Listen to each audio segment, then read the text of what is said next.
Good afternoon, everyone. Welcome back to Intimate Wisdom, and you're back with your friend Sharon. And today we're coming from the beautiful Opunaki. And my guest today is Darrin Crow from Waitara. He's a Taranaki boy, and he works for an organisation called Tau Toku Tāne. That's the one. Didn't I do well? You did, absolutely. Oh, thank you. 10 points and a gold star? Yep, absolutely. Okay. Couple of gold stars. All right. So, Darrin, you work for this organisation, and so what is your role in Tau Toku Tāne? My role is a peer support person, all new to me. I did not know what a peer support person was about 3 months ago, and here I am in the role. And what it is helping male survivors of sexual abuse navigate their way through finding help and healing. Wow, that's huge. Absolutely. That's huge. So, what put you in that place? What led you into that role? We've got a couple of hours. My journey of life, what the experiences of what happened to me as a child, the same stuff, child sexual abuse, physical abuse and psychological abuse.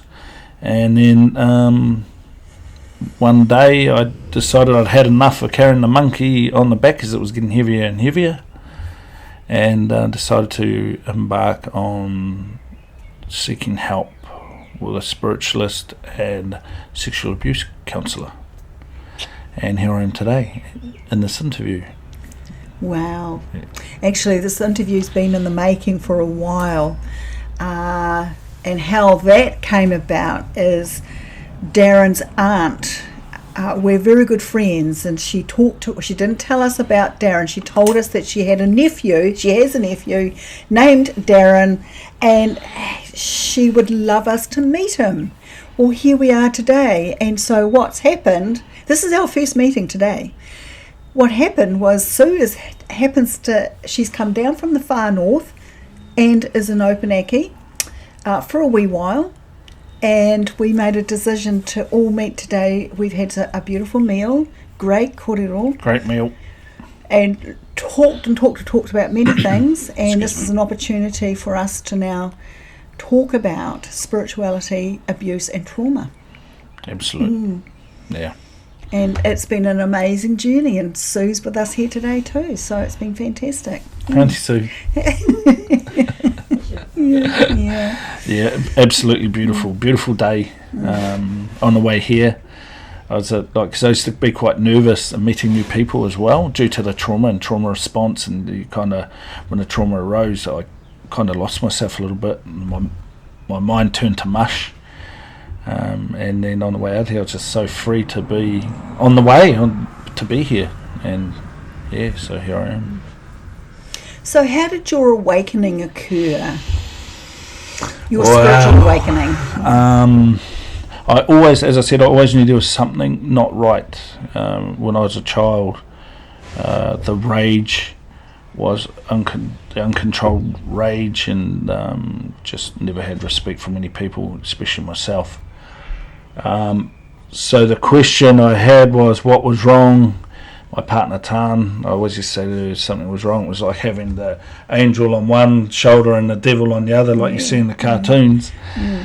And there was always a constant battle in my head of doing the right thing or the wrong, trying to battle, not acting out, and so the battle just was so constant. It was a daily battle. I don't know how I held up a 20-year career in rail and managed to buy a house and all that stuff and all that, but I did it. The resilience, I suppose, from trauma response come through. So I moved around New Zealand, Australia, did a stint over in Singapore, and I come home and jumped back on rail, and I decided to move home after 20 years of being away from Taranaki. I moved back to the town where all the the trauma happened, and I met a special lady and mate called Erin and Daisy, and my partner's cousin was trying to get me around there to see them all the time, and I held a lot of shame and guilt and things that, you know, I did to people, and eventually I went around there, and she was a very, very powerful lady of the white light, and the first question she asked me is, was I ready for this journey? And me being me, cocky and kind of arrogant and ego, I'm like, you, whatever. Yeah, I'm in. And then she was like, no, I'll ask you this question again, with a bit of seriousness in her voice. Are you ready? As when this door opens, it never shuts. And I went, yeah, righto. And then one other thing she said to me, your mates now, they will not be your close mates. They'll still be there, but they will no longer be your close mates. And I just said, oh, me and my mates are real close, and we're growing up with each other. She says, we'll just leave it there. And we'll just leave it there, that's fine. And that would have been back in 2020. And she wasn't wrong. Wow. And the door was open, she kept coming. And when I hear the old, what do they say? Love and white light. Love and light, love and light. It's not love and light, it's darkness, pain, struggle, and making the right choices. And I don't go by that love and light stuff. No way. Spirituality's quite painful, but you just got to keep digging and digging and digging and just handing over the source, because the universe makes it all right anyway.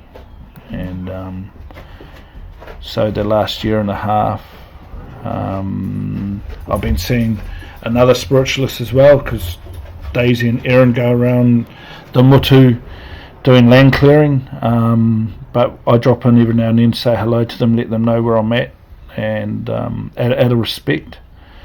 And I now seen a spiritualist named Kara who operates in Waitara, and I've been going there for a year and a half, and also another one called Renee Taylor, and they all have their parts and guiding, showing me guidance and support, and it's beautiful now. 49 years old, and it's the best I've ever felt in my life. And you know, you're talking about the white light and the love, but you're talking about how that didn't fit into your realm of where you were in trauma at the time.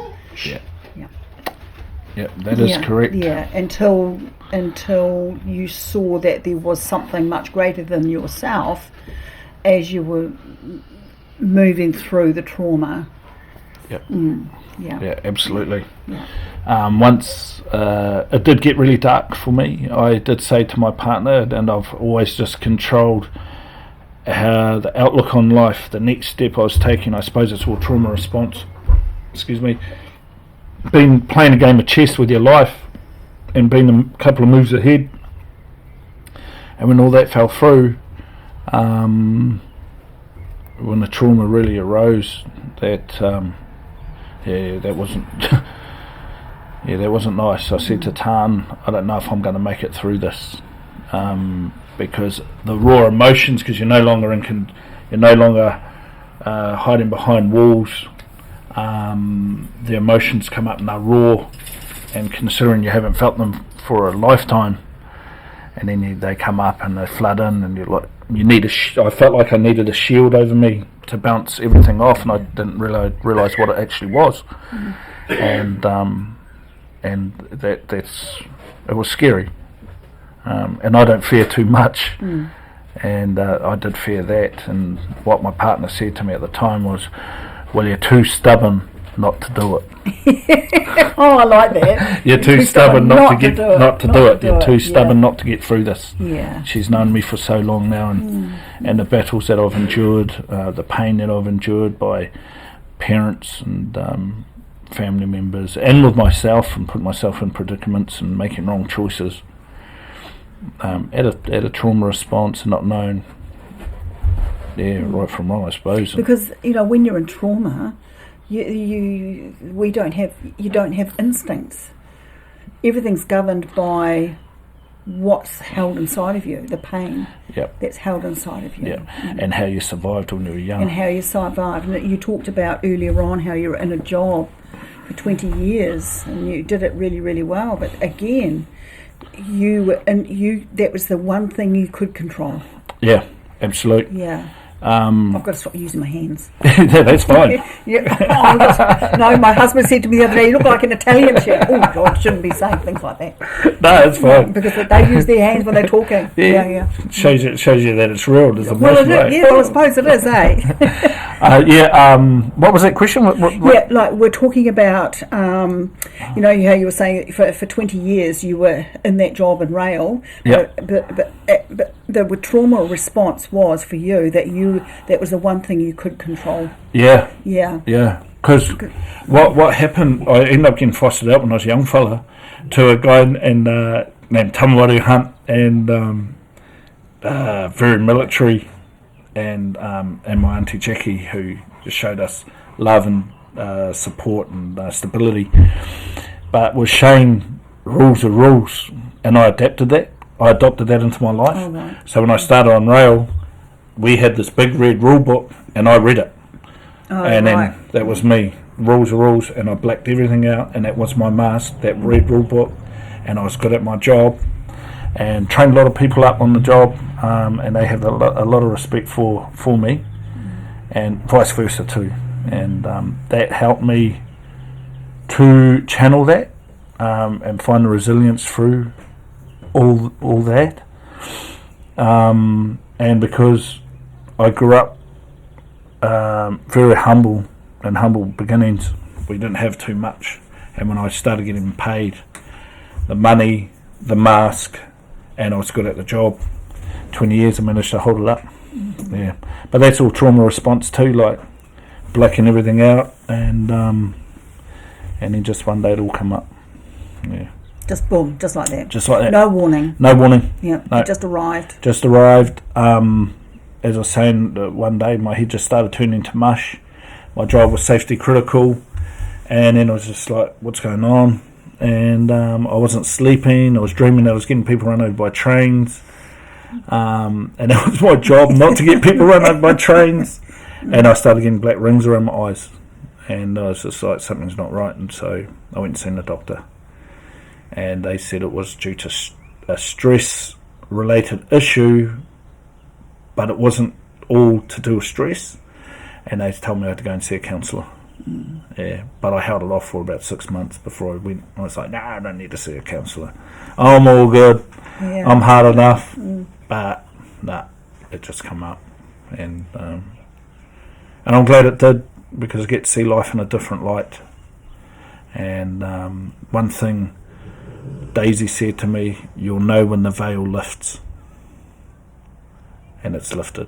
Yeah. Okay. It's certainly. And now you're in a position whereby you've integrated your spiritual side of yourself. You've become soft. Yep. And you've become focused on your own personal healing. Yep.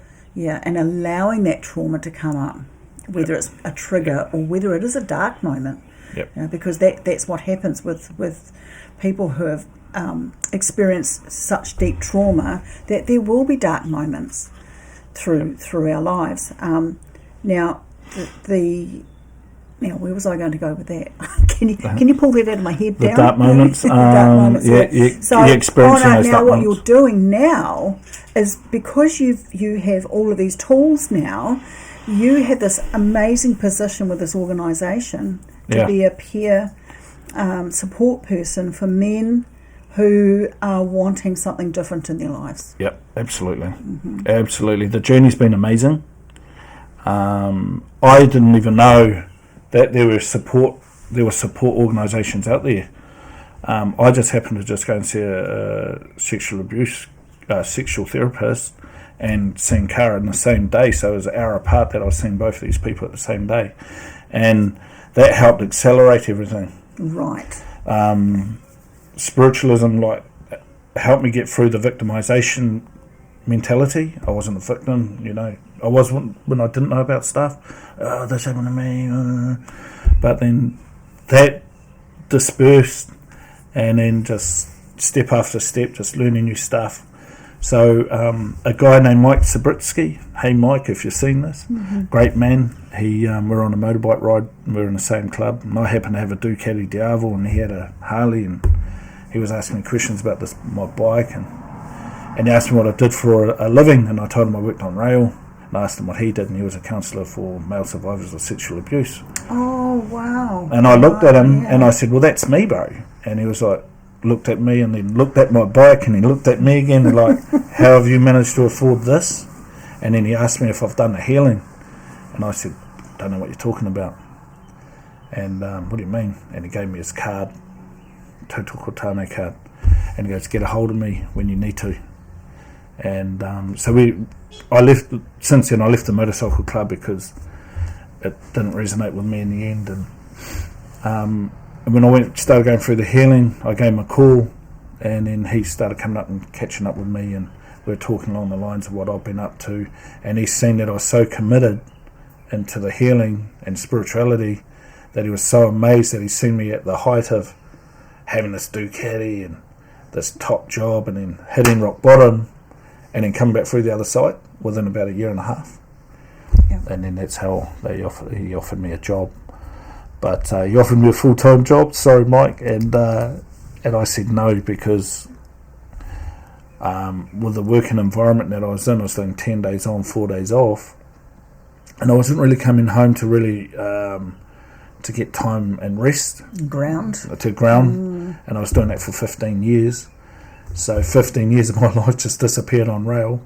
I thank Kiwi Rail for everything they've done and all the other contractors I work for, because I got to learn some real magical stuff as well.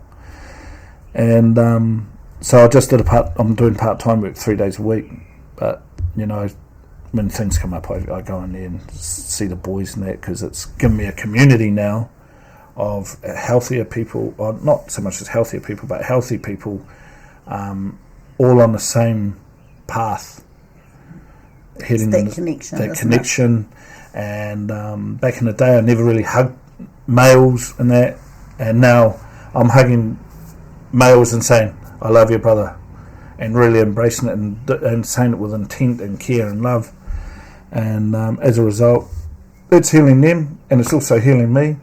I don't have this outlook it's homosexuality or anything, not that I've got anything against that. It's just I'm becoming more vulnerable now, like showing the vulnerable side to me, which is also helping me heal.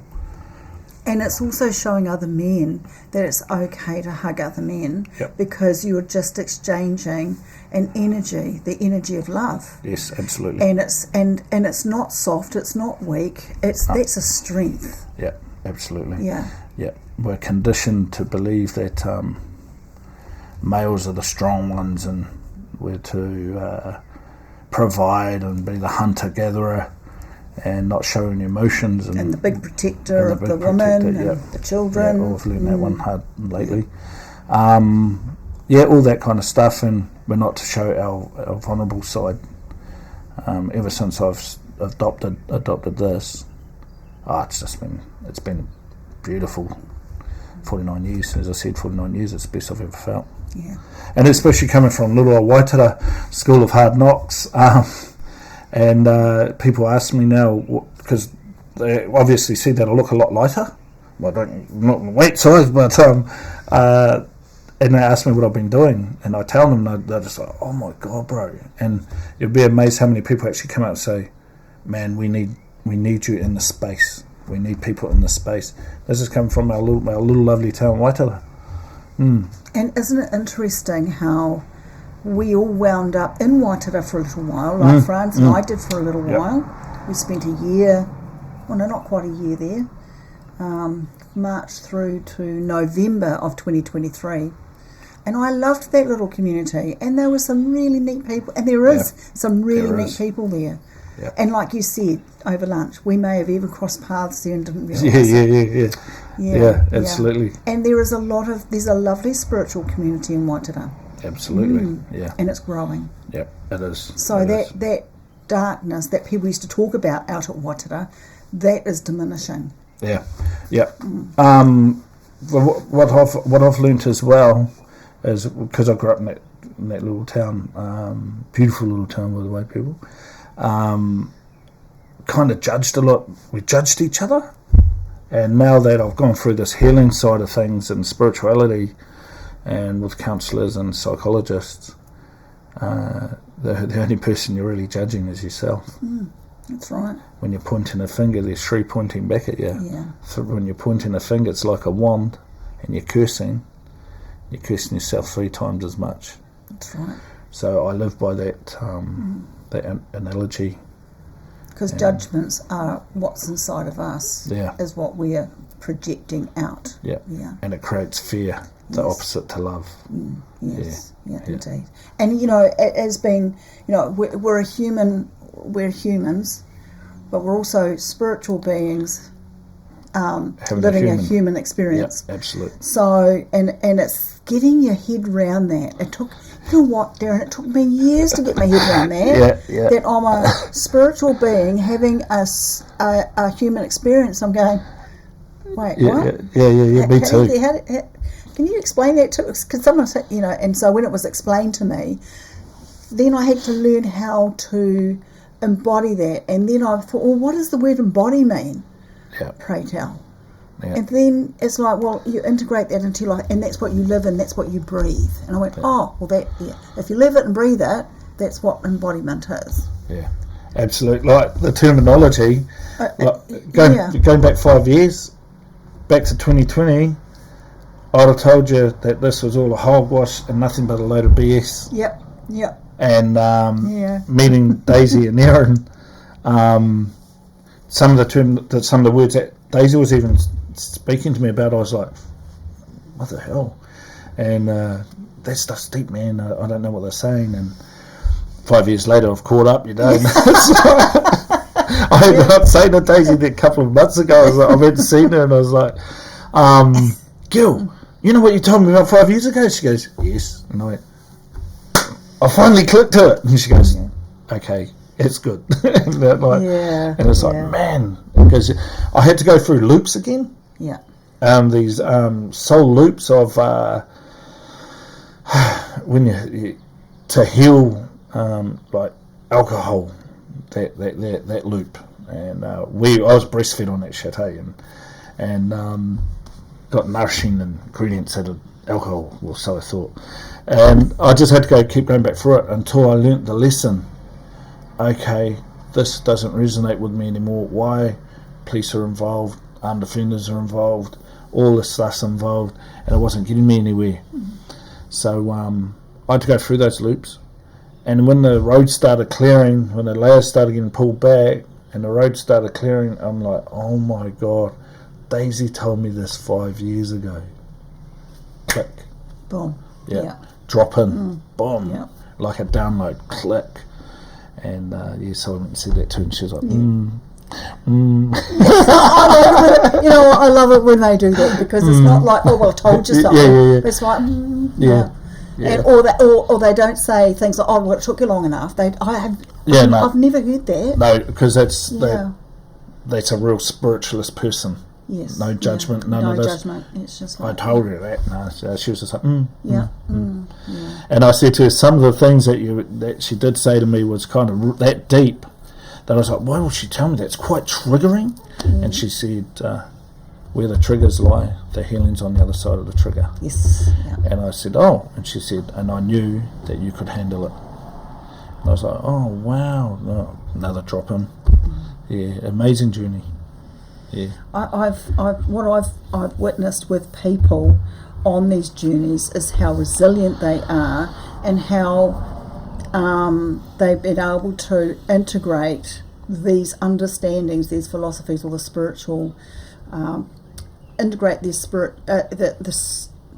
their spirituality into their lives, and then it becomes a strength when triggers do occur. Because it becomes then a part of the journey, the healing journey, knowing that we've got to go through this, we've got to experience this pain, this darkness that we talk about, in order to get through to the other side. Yep. Yeah. Yep. It's interesting because I've talked to so many people over the years who have overcome many traumas. However, there are those who have still succumbed to drugs, alcohol, and still not been able to break through. Yeah. Yeah. Because they still haven't realised that there's something greater than themselves taking care of everything. Yeah. As sad as it may sound, it's and I understand how that all works too now.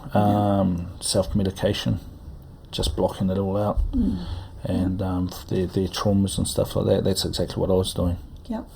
And not allowing too much to come in, just walls up, and just brutal with words and just F this, F that, get away from me, nah. And using these as weapons as well, just those who breached the walls. Yeah. So you were talking earlier on about when you started this journey, someone had said to you, or your friends, they're not going to be your friends for much longer.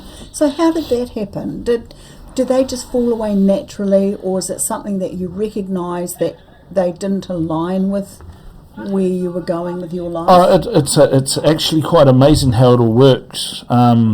She did say the mates that are real close to you, you'll break away, and then you'll come back, but you won't be like we were. And so a lot of things that dawned on me and I've become aware of no longer resonated with me. But I used to be the person that created the party, and everyone, would just all jump on board and party for days and stuff. But that there didn't resonate with me anymore. Yeah. And unfortunately, love my mates and that, they're good guys, and just unfortunately that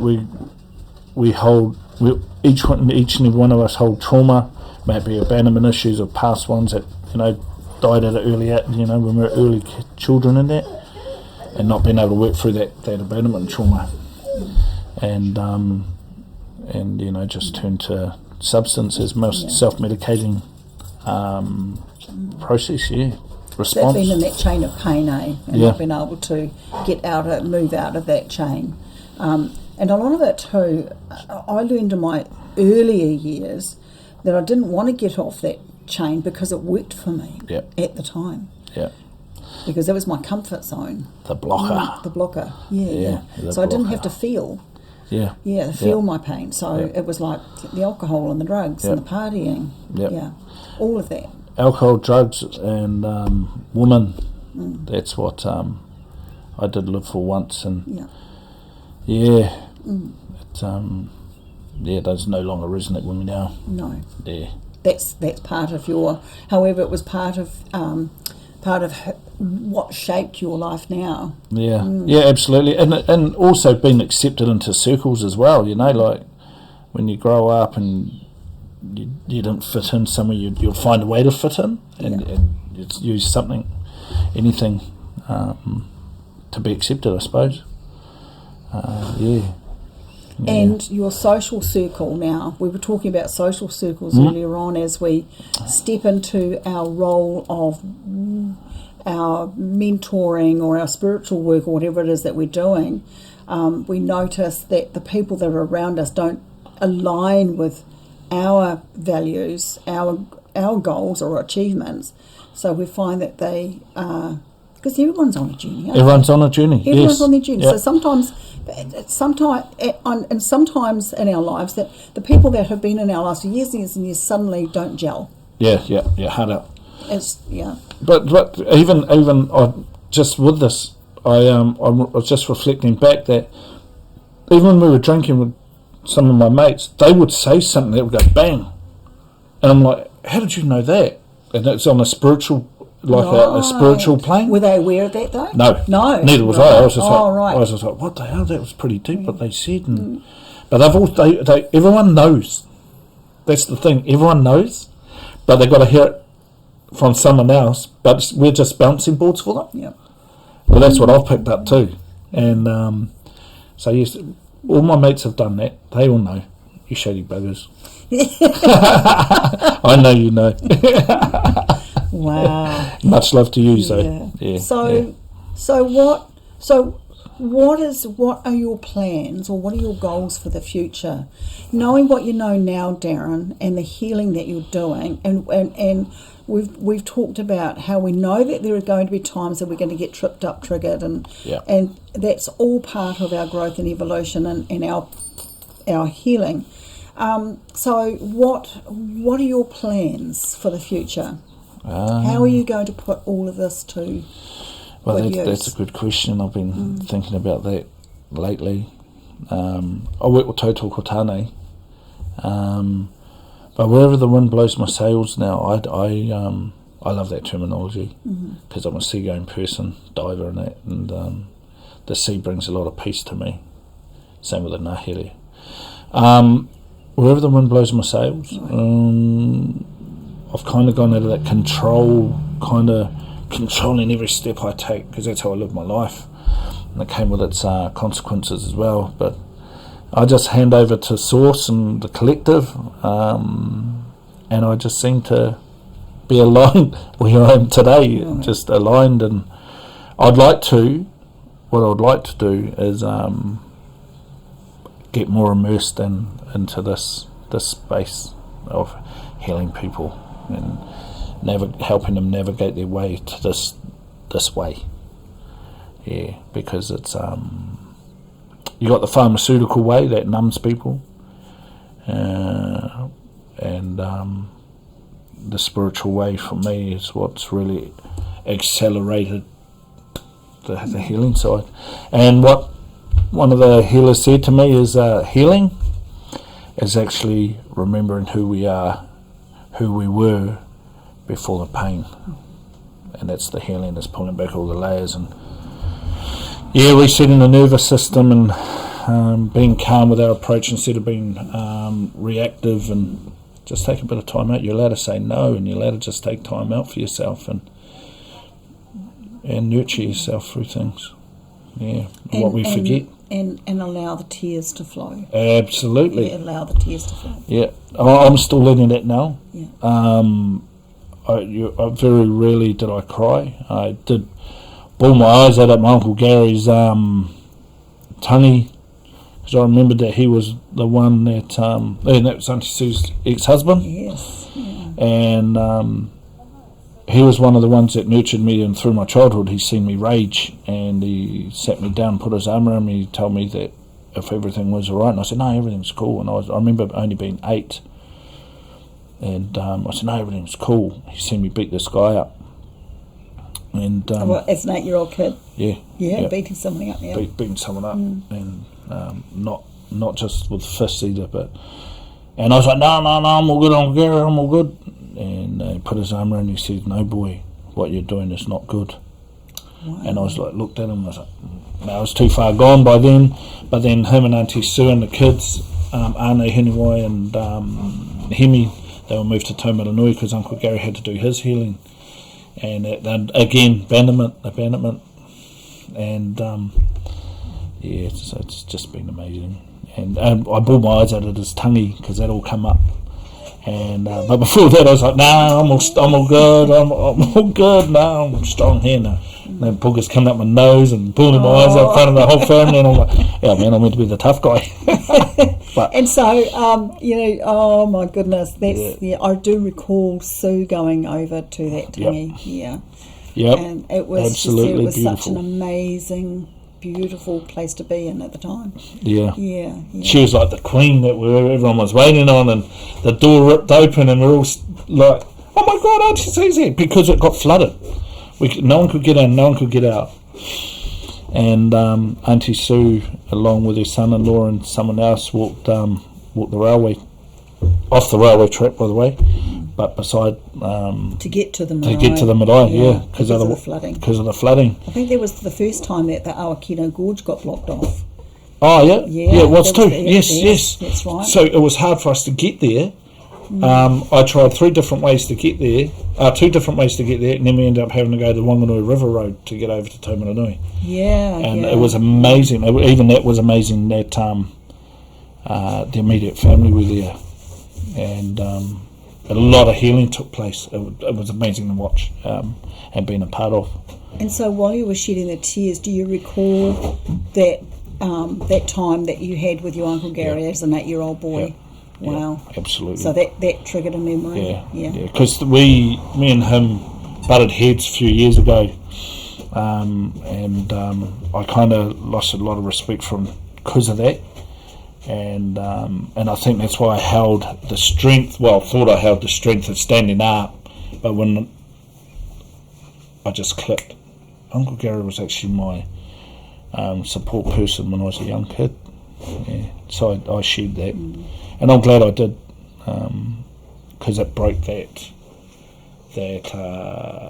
stubbornness that I held towards him, and it healed that. Boom, gone. Yeah. And real. And good. he would have known that too. Oh yeah. Yeah. Oh my goodness. So, yes, I remember that time with the flood, because Franz and I had only left Taranaki that day when the rain started. It started to rain and it never stopped. Never stopped. We went to Gisborne, and then the next thing we're getting photos and videos sent to us. Hey guys, look what's happening in the Naki, and it's like, oh, holy moly! Yeah. And the next thing is, well, we were planning on going up to Tauranga from there and coming back home, and by then the road had been cleared. By the time we got back, we'd been away for a good 3 weeks. So yeah, it was amazing, right? Like, it was that amazing that we took Uncle Gary from Arne's home, took him up to the marae at Mana Araki, and it was raining and the river was coming up, and when we got up there just continuously raining, we got warned, if you haven't got your gear now, you better go and get it. So we charged out. When we came back in, the river had rose that much that it was up just above our bonnets on our ute. oh my And I got a ranger and it was coming over the bonnet, and Heniwa and Joel made it through, and they got out the other side and opened the doors, all the water pissed out, and we had to turn around and come back. So the timing was amazing, and as we were on our way out, one of the locals over there turned up with a tractor with a trailer on the back, big trailer. Oh, right. And we all jumped on the trailer, and then we went through the waters, and it came up that much that the water ended up over into the air filter of the tractor, and we conked out in the water. Oh, no. And then the water started breaching over the trailer. Yeah. So we were all like, oh my God, we're going to have to swim. But we made it out, and we got there, and that was it. No one else could get back in. No one else could get out. And so it's just quite amazing how all that happened. And those who were there, a lot of healing took place. And then the last night, we're all sitting there doing the poroporaki and having the speeches and all that and remembrance, and it was lovely. And then that's when the door swung open, and we all looked, and there's Auntie Sue, and we all jumped up like the Queen had turned up. And it was so beautiful for Auntie Sue to turn up. She was the missing piece and missing person, and it was like when she walked past me, I bawled my eyes out. She reminds me of that. And oh, does she? Yeah. And I just bowed my head down out of due respect. It was amazing. Yeah. And as I said, all that animosity between me and Uncle Gary, we managed to work through it, but it was never the same again. But all that animosity just dispersed, and the light come in, like. Yeah, I suppose.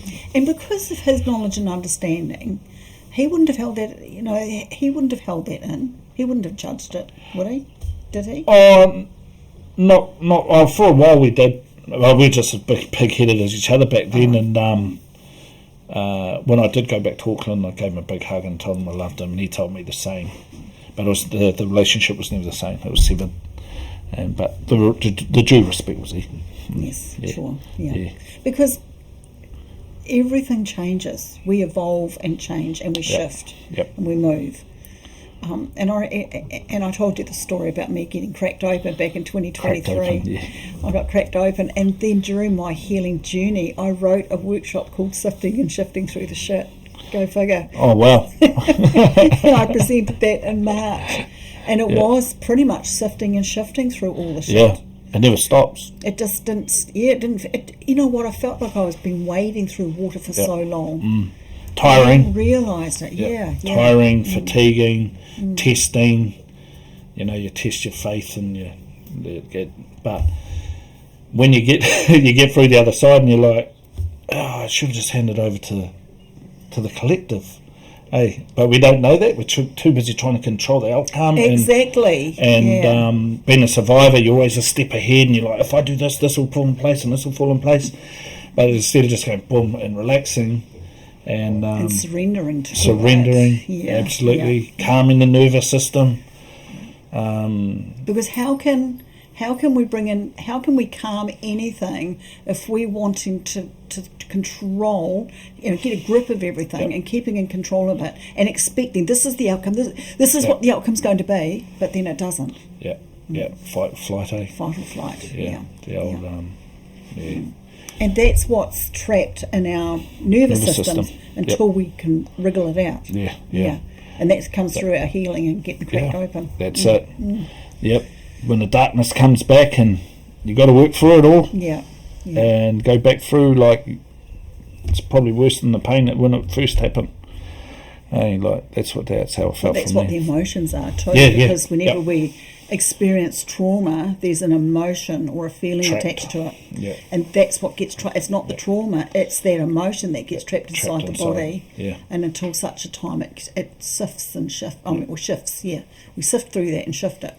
And the child that gets damaged and hides within, that needs healed. And back in 2013, I think it was, we had the great Norm Hewitt, the All Black. Oh, yes. He came to work as a positive speaker, motivational speaker. And I've still got his DVDs. He gave me a set of DVDs, and he said that way back then. And I used to ring him just to have a cordial with him. And how his story evolved resonated with mine, and it was similar. And so me and him connected. So that's when I started learning about the inner child being trapped in a man's body. Yes.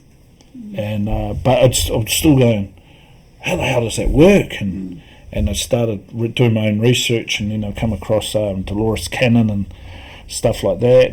But the things that they were saying is like, man, that's kind of out the gate. But as I said, when I bumped into Daisy and that, and it's all on the same path. It's all the same stuff, and real powerful stuff. And at the end of the day, it's just love conquers all. Yes. Love conquers all. And one thing I've had difficulty with too, Darrin, you might be able to help me out with this, is working with the shadow child. It's like shadow work. I'm still yet to help me and my higher self work through or understand the shadow. What is that? The negative side of us. What is this? I put it down to, because this is a good question. I would have been able to answer this off the bat straight away a couple of years ago, but it's just the survival us that had to survive. Maybe we would have hurt people to survive. Just not showing vulnerability, and then having to go through that again to heal that, such as the alcohol for me, the fighting for me, whatever else, driving cars at rates of speed, and that had its own therapeutic side to it, about devastating at the other end. Yeah, sure. And then having to work through that in patience. So here's an example. Road rage for me was a heightened one. If someone pulls out in front of me and they slow down, it's like, why'd you pull out in front of me for if you're going to slow down? And road rage, I feel my blood boiling. So now this is just a little example of shadow work. Now that someone pulls out in front of me, I've got brakes to slow down, rather than acting out and showing the fist. Just like breathe and just go, oh well, it is what it is. Just keep calm. That's his journey. Yeah, and that to me is like shadow work. That's just a little example. And then instead of jumping out and fighting someone, I had an episode 8 months ago with a family member threatening to burn my house down and stuff like that. And back in the day, he would never have got away with saying that. But I just sat there and looked at him, and and just breathe through it. And he's a beautiful, beautiful guy. And I actually seen an image of him being in a navy suit with holding a hat, and I was like, what the hell's going on right now? And he was in my conservatory threatening to beat us all up, and threatening to kill me and all this, and that's just all trauma response. And I never reacted to it, and that there is for me is the shadow work as well. Like, I've never acted out, never hit him, because at the end of the day my mum would have got hurt, my daughter would have got hurt, I probably would have got locked up, and it's just a massive chain reaction of what happens when you act out without breathing and taking a calm approach. And those are just two examples of what I believe is my shadow work. Okay. Right. And alcohol and it's what's hidden in the background. Is that what it is? Like when you're out in the sun, because when somebody said, shadow work, shadow work, I was going, yeah. having a look to see if I could see my honestly I did. I went, got to work on my shadow. What's wrong with my shadow? What's this about my shadow? Oh no, it's shadow work. It's and I couldn't quite get my head around that, and I thought, well, maybe it's about the shadow work is about healing the hurt, healing the shame, or healing the guilt, or healing the fear. And that's how I kind of likened it to, but I still couldn't quite get my head around that. So I don't use the terminology. So that's why I thought I'd ask you what you thought it was, or how it works for you. And so for me, when Daisy and Cara are saying you loop back through this until you finally heal it, and then you move on to the next layer and to the next shadow work that you need to do. So I found it real hard. It's like starting a new job. You got to learn the terminology. Oh yes, that's part of the challenge as well. And reading a whole different manual, a new language. And I think that was the hard part for me. Is like, what are they talking about? And now I've got a bit of a grasp on it, and I'm just like, wow, that's what she meant 5 years ago. I get it now. I get it now. 5 years later. Oh, 5 years later, damn it. But you know what? That 5 years. That's nothing compared to a lifetime. Absolutely. 5 years. That's amazing. Some people it takes them more than 5 years. And my sister, that passed away, because that was 25 years ago. This month. Wow. Actually, we're doing our Friendship Thanksgiving Day on the 25th. She passed away on the 26th. So I'm remembering her on that day too. But did you know that? Pardon? Did you know that already? What's that? That Remembrance Day for her. I didn't figure it until just now. Amazing that, isn't it? Talking about shadow work, talking about Deborah, because she was not able to survive her trauma. And she died on Prozac. And she died with multiple personality disorder. She had 3 different personalities, including her own. And I actually met one of them. So, and I actually got her into some counselling, and she started getting stronger and stronger. And her husband didn't know, but he was an absolute control freak. Sorry if you hear this, mate. Not sorry. And so we're being honest. This is about being raw and real. Raw and real. It was how he was treating her the same way that Dad had treated her, and basically she died of a broken heart. And it broke my heart. It took me 8 years to recover from her death. However, luckily I have an amazing husband that was very patient with me. And it's interesting because she died way too young. But yet we hear. I hear your story, I've heard other people's stories, and even my own story. We've survived this. There's a purpose behind, there's a greater purpose behind this. And she made me promise, you know what, it was funny because when we were living in Perth, she used to call me because she could never say the word Sharon when she was little. She couldn't say my name, so it was always And she said to me, Sharon, she said, she said, you got to tell everybody our story. Will you promise me that you'll tell everybody? I said, you can tell it. She goes, no, I won't be able to. But you're stronger than me. Can you do it? And you know what? 2 years later, she was gone. Wow. So she knew on a soul level that she was going to go. Yeah. It's quite amazing how it all works. Like, I've noticed it too, and that people that are deep in their trauma can't find a way out, and the universe takes them in the end. Yes. Just one of my good mates just passed away on the couch, watching TV. Me and him had conversations about how our life was and how similar it was, and the hands of our dads. And much love to my dad, love my dad, and he was just stuck in his trauma too. Yes, yeah. And same with the bro's dad. And a week and a half before he passed, he rang me up and we had a big conversation about, he asked me what I've been up to, and I told him about the spirituality journey and the healing journey, and he wanted to get back to me. I said, by all means, man, you know my number. A week and a half later he passed. Yeah.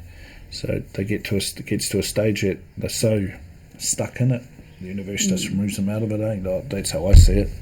Yeah, and that's actually a really good point, because Deb died on the Saturday, Dad died the following Saturday at the same time. Oh, wow. So, and it was a medium that said, Deborah took him with her. Oh, they had work to do together, so they went together. Yeah. Wow. Basically within same day, same time, just a week later. Wow. Yeah. So I agree with you. They just get taken out, or not taken out, but they're relieved of their relieved, trauma. Absolutely relieved. That's a beautiful way to say it. Relieved of their trauma, because they can't find a way out. And and then we're fortunate ones to be able to find our way out. And you know what? I've got a lovely friend, and Auntie Sue's met her. Her name's Nyla, and I've also interviewed her, and she's had trauma and she's had drugs, and you know what? She gave up coffee, cigarettes, drugs, all exactly the same time. Boom. Oh, wow. One day she woke up and said, no, she said, there's got to be something better than this, and she gave up the whole lot.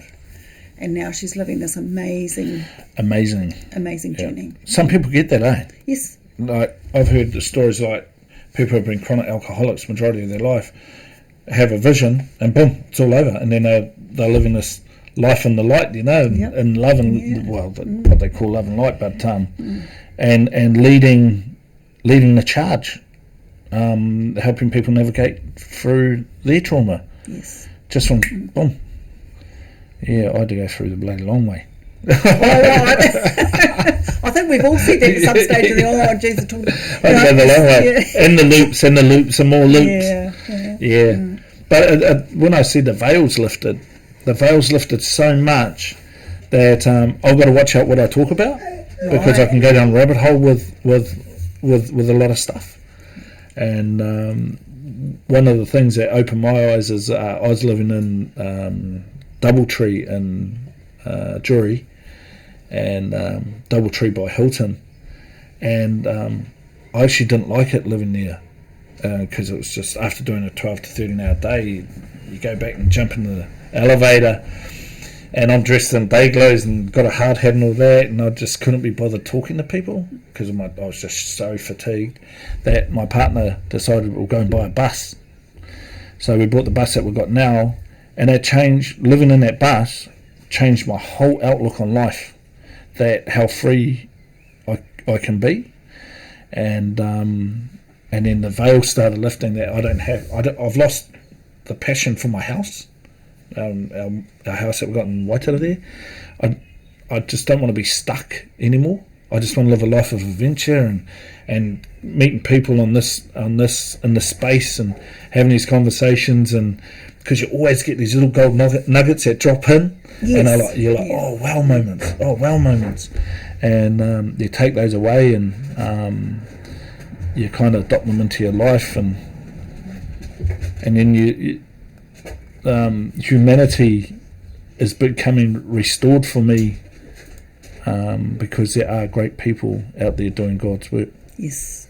Yeah. And now I kind of lost a lot of faith in humanity, how people treated people, and I was one of those people.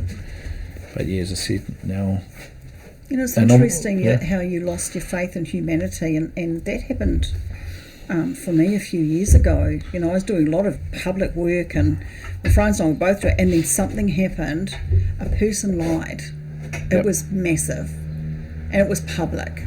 Oh, wow. And I said to Creator, I said, well, if this is what spiritual people do, I said, you can stick it right up your... I used a couple of expletives. I said, I don't want to do this anymore. I just want to walk and work in a physical life. So that's what I did for a number of years. And until I moved to France, and I moved to the Coromandel. Wow. And there Beautiful place. It was I re-established my relationship with Creator. And that happened through a healing. Awesome. And yeah. So, and then I get cracked open in 2023. Cracked open, I love that. Yeah. I love that terminology, cracked open. Got cracked open and had to go through that loop that you speak about. It was dark, it was horrible. Didn't think I'd survive. Love and light, they call it. Love and light, and I don't have a relationship with any of those people, because I would imagine that I can't see how they can do something like that and still... No, I won't go there. That's a rabbit hole, isn't it, that we're speaking about? So anyway, so I was able to recover from that, but without saying to Creator, oh, you can stick this up your bum, I'm not going to do this work anymore. Instead of running away from it, was facing it head on, and it was the best decision I ever made. Hard up. Apart from that 6 months I hid in that store. And worked with the crystals. And little old dub tea. And little old Waitara. It was amazing. But then once we got out of there, then I had to really address that dark hole that I was in at that time. And it was an amazing journey, because now it's brought me to where I want to go now. Amazing, isn't it? And not only that, but everybody that was in our lives at that time are gone. They're all gone. And now we're regrouping with people who are on similar journeys, and we are aligned with the same goals, achievements. In the same space, in the same space of wanting to achieve or accomplish and helping others. Helping others is amazing. It comes with its own soul gifts, a lot more purpose. I enjoyed working on rail, helping people and being a part of a team, bringing forward projects and that, completing projects. But it didn't give me this fulfillment of actually helping people. From a deeper level. From a deeper level. And so you know that your calling is much greater than... Oh, absolutely. Absolutely. And I'm open to it too. Like, as I said, wherever the wind blows my sails, I'm just like, well, where are we off to next? Okay. Where are we off to next? The next adventure. So my bus is getting fixed at the moment. Be finished on Monday, so I can't wait to get back into that and do a little bit of a road trip.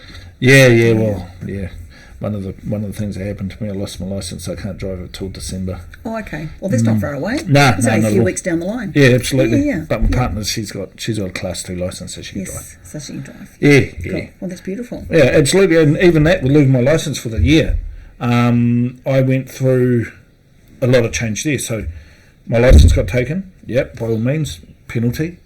All right. I had to stop, and then I couldn't drive anywhere, and really had to reflect and look at myself, and that immerse myself in healing, like spiritualist, counsellor, psychologist, and all amazing. And when I went over to Perth in June, my uncle over there, beautiful man, sees the other side, talks to him like we're talking right now. He said to me that everyone that I'm seeing is correct on my path of healing. And I was like, wow. He said, everyone, boy, dude. He calls me dude. He goes, everyone, dude. They're all correct. Keep going. Yeah. And we barely spoke when we were young. When I was younger, we barely spoke to each other, and even that is healing in itself. That gives you confirmation. Oh, absolutely. Yes. That you're going in the direction that you've been guided to. Yeah, absolutely. And Uncle David didn't know nothing. He said to me, your awakening's beautiful, by the way. And I, how do you know? And he said, oh, your dad's beside you. I know. Yeah. And it's like we were having lunch, that little lady. Yeah. And the guy with the stick. Yeah. And I can't wait till I get those images. I've got a little bit of work to do still, and never stops, as I said. We know that.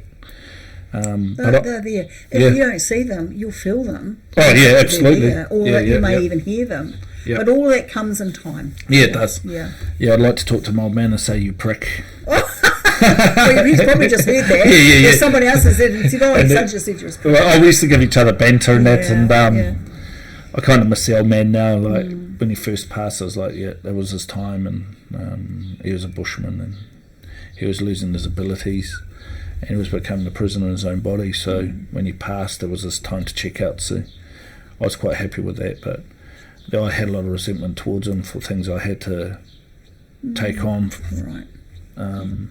That he left without clarity. And so now I can confidently say I love my old man, and I love my mum, and no one's to blame, no one's at fault, it's nobody's fault. That was a hard pill for me to swallow when I was told that. We all go through traumas, and because that's like we were talking earlier on, wasn't it? Where our soul comes back, we sign a contract. Yep, soul contracts. Yes, soul contracts, and whether we choose our parents, our siblings. Our walk of life. And you think, what the hell did I choose that for? Yeah. Well, when Daisy told me this years ago, I was just like, wait, what? I was like, what in the BS are you talking about right now? And because I was Darrin Crow, I had this wicked job, getting paid utopian amounts of money, getting flown all around New Zealand, living in the Doubletree and all this shit. And then I get told this, and I'm like, what is that? And then she took me down. We all went down a beach. There's about 5 of us all down the beach, and she did this healing on us down the beach up to our knees in water.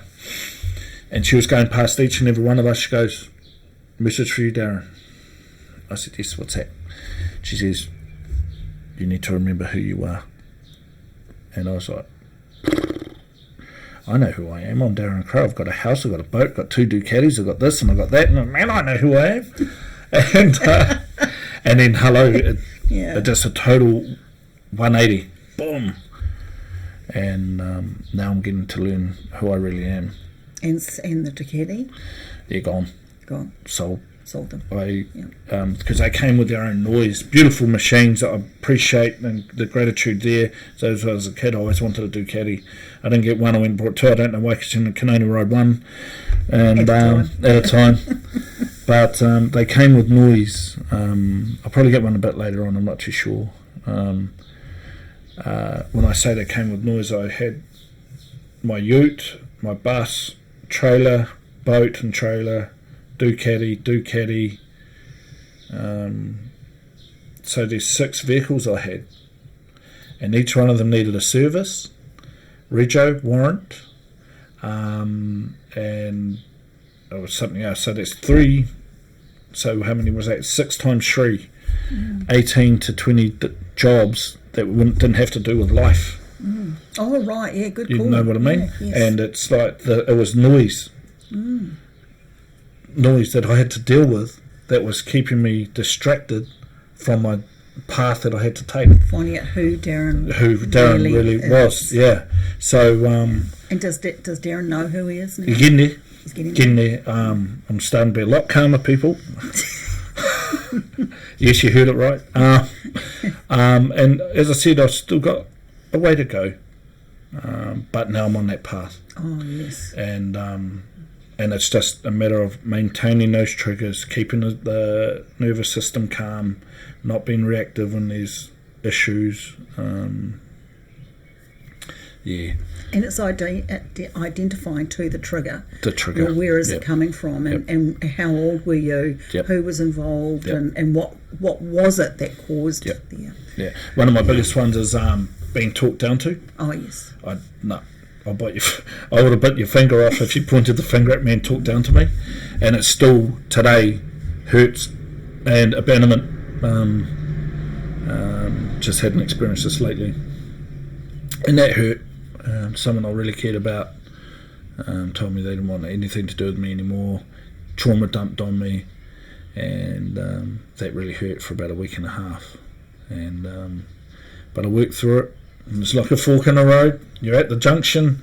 Do you go back down the old path, acting out, following that trigger, and wanting to do this, or do you go down this path where you learn and the beauty's down this path and the growth yeah. And so I went down that path, and as a result got a vision of my great-great-grandmother holding this person and basically saying, I've got her, right? And then I'm like, wow, I got closure there because I was her protector. And from the pain that she went through life, and protected her. And it's not my obligation to do that. It's not my obligation or anyone's obligation to take on anyone else's journey, but I did that. And then I got closure from my great-grandmother coming through saying I've got her. Beautiful. Yeah. And that was I was doing yin yoga at Kara's, and that image came through. So you're in a stretch holding it for like 5 minutes, stretching out to let all that trauma release out of the body, and that image came through. And it was I get all these well moments, and that was a well moment. Yeah. Because that's releasing all of that stuck trauma, emotions, that shadow work, and and it's being released from your nervous system. Yep. Yeah, because it's all that's where it's all stuck. Absolutely. Okay, and this is why we're seeing so many people with dis-ease, is because all of that stored energy. Yeah. Absolutely. And it's interesting with what you were saying about this person being hugged. Yep. You know, you were processing that for a week and a half. You processed it. You downloaded what you needed to download, and you made that decision to go that way. Yeah. And that's amazing, because for some people it takes a lot longer than just a week and a half. Oh, it could take them months to overcome or heal from that. Yes. People could have a raru or butt heads with a family member, and we've been through that, and not talk to each other for years and years and years, and unfortunately they pass away, and they're like, oh my God, I never talked to them, like blah blah blah. And it's and even a week and a half feels like eternity. You get, because you're caught up in that emotion. That dark emotion, and it feels raw all over again. It feels like it did when I was a kid, when I got dropped off at foster care. Yes. It was like, here we go again. Yeah. The loops.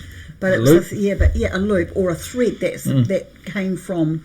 It's something described to me earlier this year. I had a reading with a lady up north, and she said it's like little threads coming in from the previous trauma, or the responses.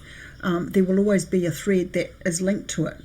And I thought, and when you talk about the loop, that's kind of how she described it too. Yeah. So yeah. And it depends on what choices I made for it. And the choice was I didn't be reactive. And you didn't buy into it. Yeah, didn't buy into it. Just about there though. The old me just started poking through. Yeah. And I feel sorry for my family, my daughter and my partner and Zachy, because I'm like, man, this and this and this and this and this, and I'm like, but they don't judge, and they're like, and I'm like, I'm sorry to chew you guys' ears off, but you got to disperse it somehow, and the thing I forgot was I've got the tools to ground myself again. I've got the beach only 100 metres away from my house, 150 metres, and got my dog that I run with. Oh, he runs. I cycle. I'll take that back. And those are all the tools of dispersing that energy, that dark, and that drags you back down. And it's interesting, a comment you said before was, we're not here, we can't fix anyone. No, we're not here to fix other people's problems or their healing. And one thing I learned through when I was doing the inner child healing was it doesn't matter who's hurt us, they're not responsible for our healing, we are. No, that's right.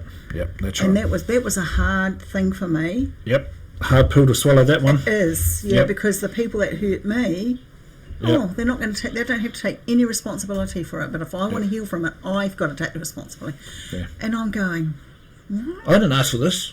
Exactly. Yeah, I didn't ask for this shit. Yeah, but however, she said to me, yeah, but there was something in your vibration that invited it in, and it's something that you hadn't healed, and it's like, oh, right. And then the penny dropped. Yeah. Then I figured it out. And because what was said that night when I got cracked open was exactly what my father used to say to me.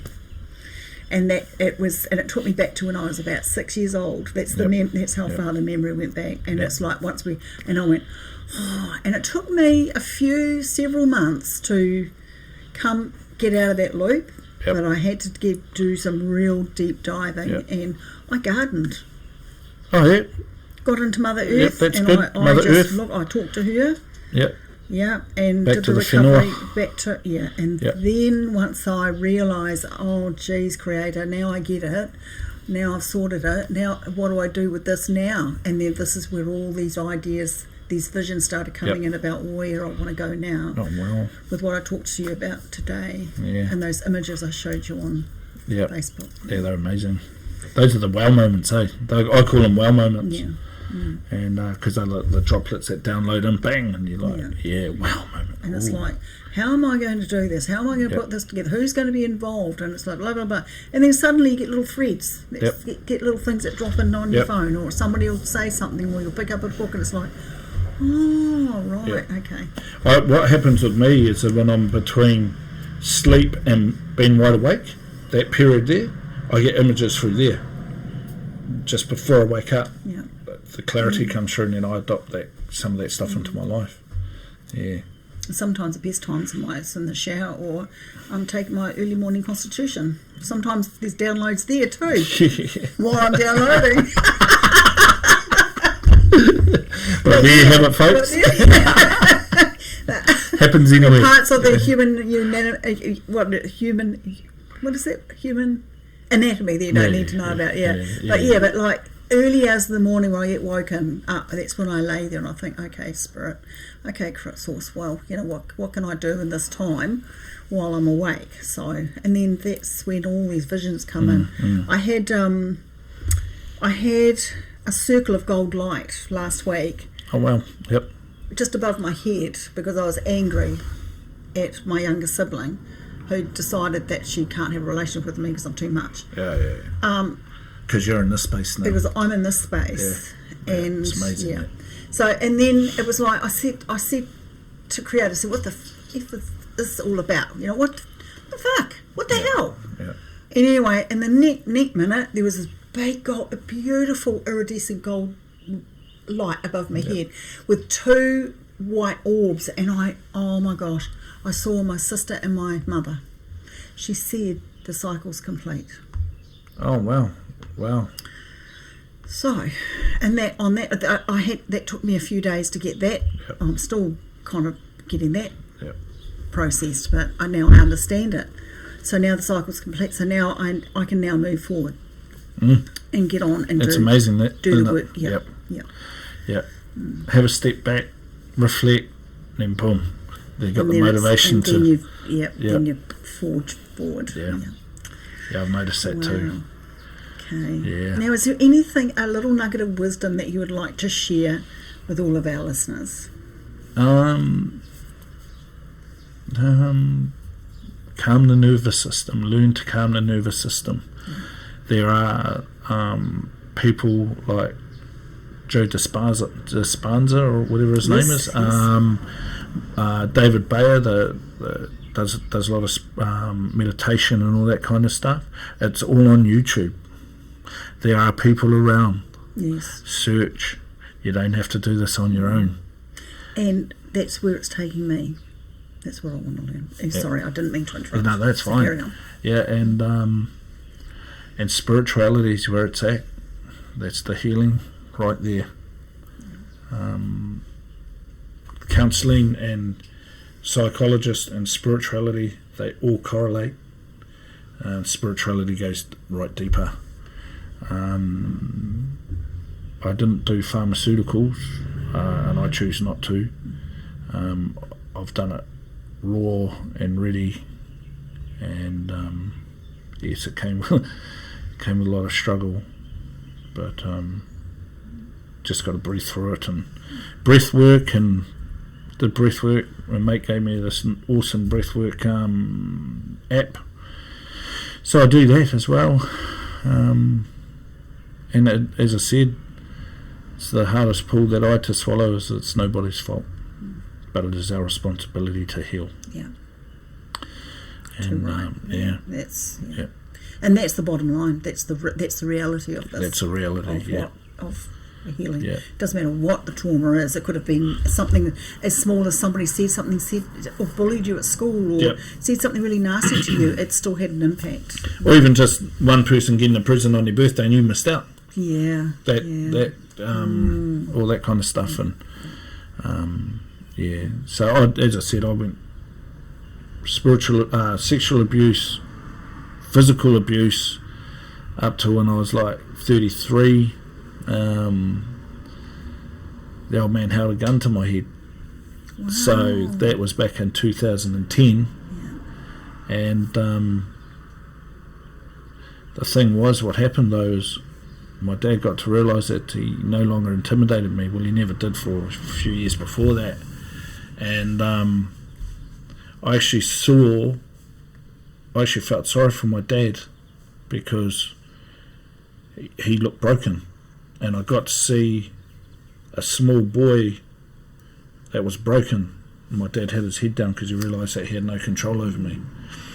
And I tilted my head like a dog does when it's inquisitive, and I was like, what's going on right now? And I actually wanted to give my dad a hug.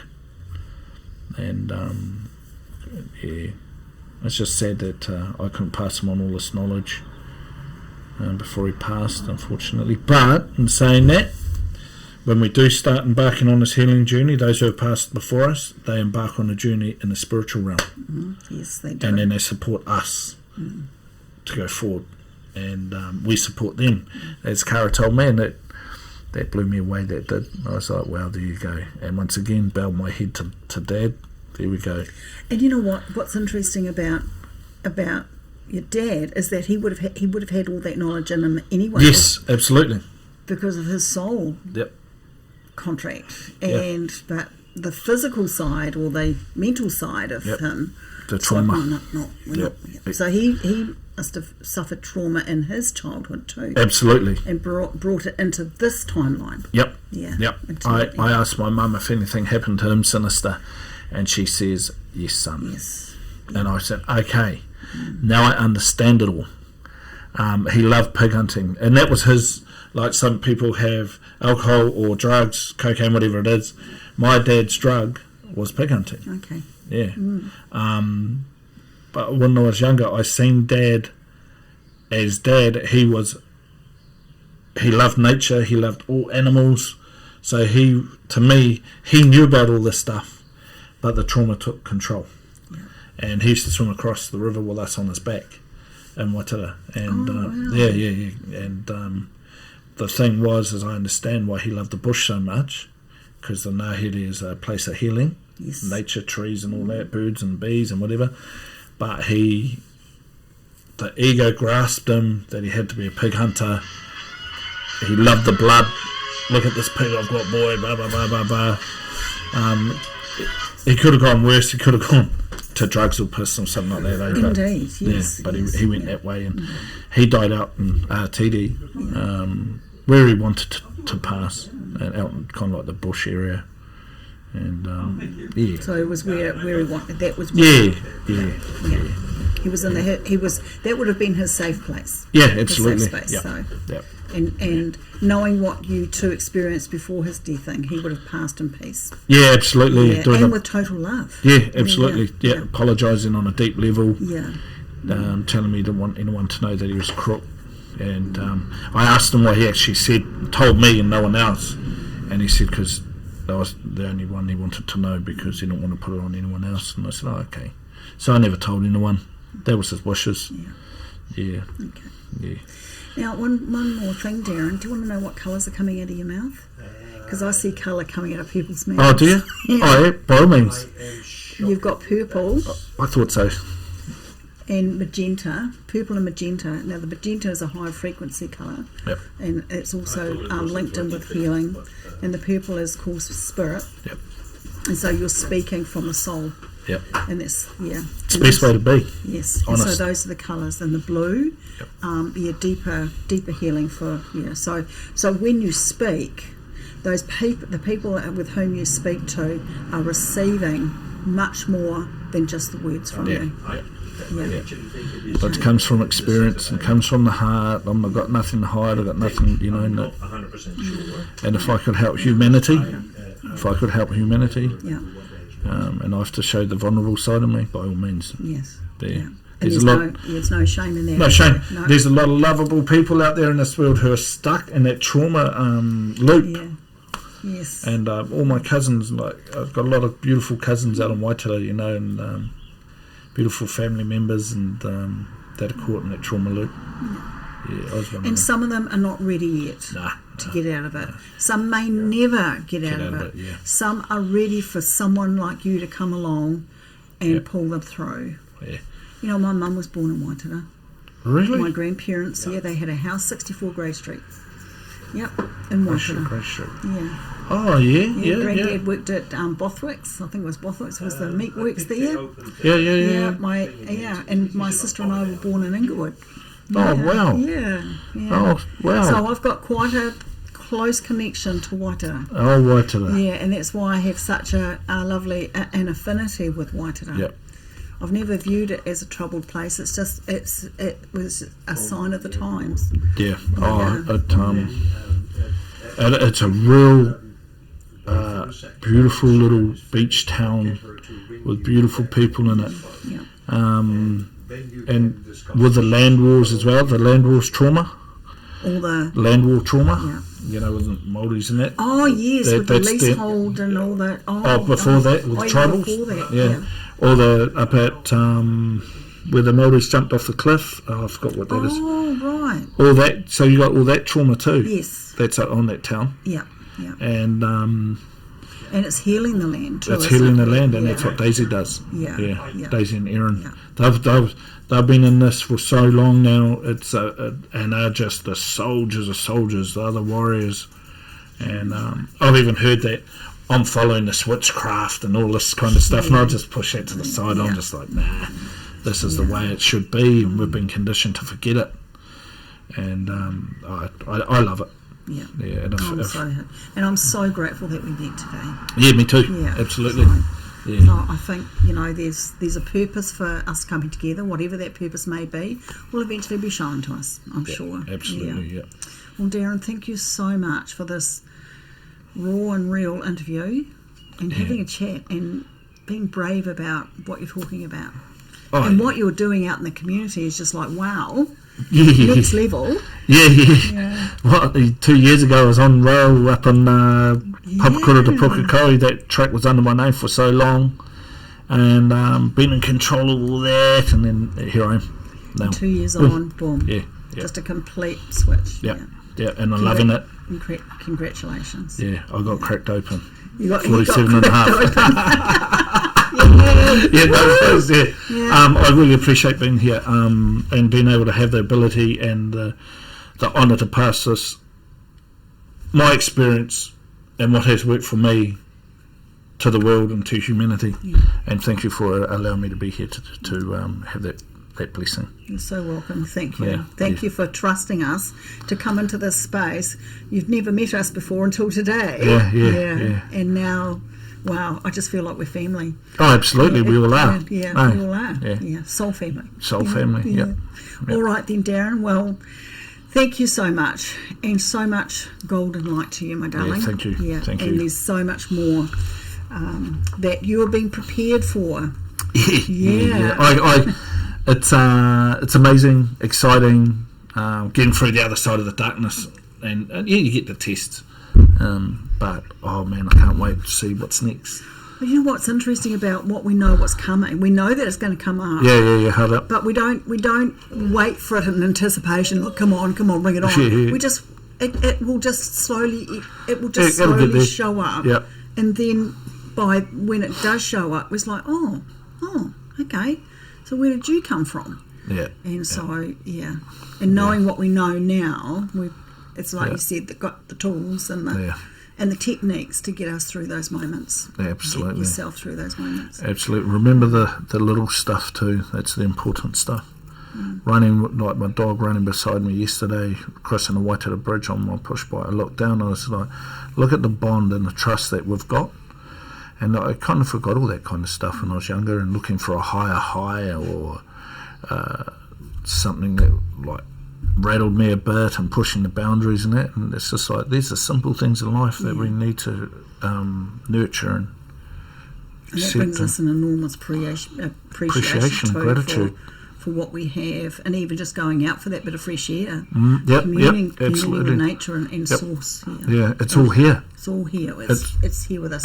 Yeah, the abundance is all around us, and the healing is all around us. Just wow. All right, Darrin. Well, thank you very much. Can I have a hug? Yeah, by all means. Heart to heart. Heart to heart. You know what? I only learned that a few weeks ago. Yeah, me too. Did you? Yep. Wow. Yep. We're learning lots of new things. Heart to heart. Yeah. Heart to heart. Yeah, right. Cara taught me that one. Yeah, and Nyla taught me that. Yeah, amazing though. And guess what? I'm doing breath work on Sunday. I'm learning to play the Native American flute. Oh wow! So that's all to do with breath too. Yep. Yeah. Yep. Okay, we better sign off. Yeah, Russell. Look at these guys getting boring. Yeah, no, we've got coffee and muffins. Oh yep. So we better go and do it. Do what the old man used to do. Love you all, and thank you for listening in. And we enjoy every moment of this. So take care, have a great week, and again, we love you. Bye.